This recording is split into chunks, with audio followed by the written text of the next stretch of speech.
Mga kaboopers, ang daming umiikot na balita ngayon tungkol sa Gilas at sa mga players natin. Una, hindi na makakasama si Kevin Kuyambao sa SEA Games squad. Ano kaya ang dahilan? Plus, kumakalat din ang issue kay Quintin Milora-Brown na baka raw maglaro muna sa Japan bago sumabak sa Gilas. Totoo kaya to? At syempre, usap-usapan din ang pagkuha ng Meralco Bolts kay Justin Brownlee bilang import. Tara, pag-usapan natin lahat yan. Pero bago yan, like and subscribe muna kayo para updated kayo sa latest basketball news. Kevin Kuyambao out sa SEA Games.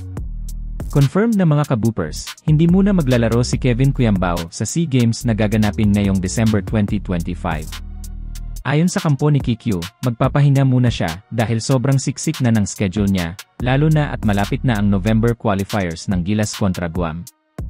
Inaasahan pa rin na makakasama si KQ sa Final 12 ni Coach Tim Cone para sa qualifiers, kaya logical na mag-rest muna siya. At kung tutuusin, good decision ito para iwas injury, at mas handa siya pagdating ng mas mabibigat na laban, gaya ng Tall Blacks at Boomers sa 2026. Rumors kay Quintin Milora-Brown. Kumakalat ngayon sa Gilas fan groups ang balita na baka raw maglaro muna si Quintin Milora-Brown sa Japan B-League bago siya sumabak sa Gilas. May mga nagsasabi na baka hindi na muna siya palaruin sa November qualifiers dahil limited lang ang training camp, 6 na araw lang, at baka mahirapan siyang maka-adjust agad.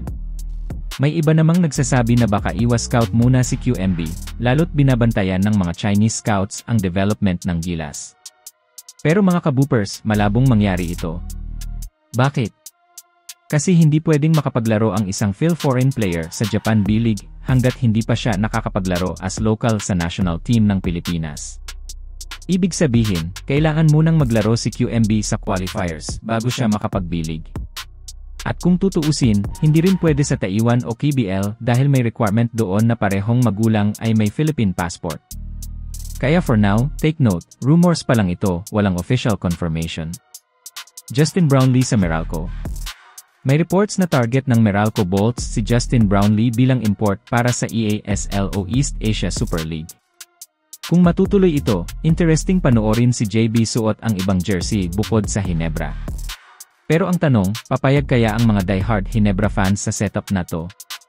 Sigurado, usap-usapan na naman to sa mga barangay. So ayun mga idol, 3 malalaking balita para sa Gilas at PBA fans. Ano sa tingin nyo? Tama ba ang desisyon ni Kevin Kuyambao na magpahinga muna?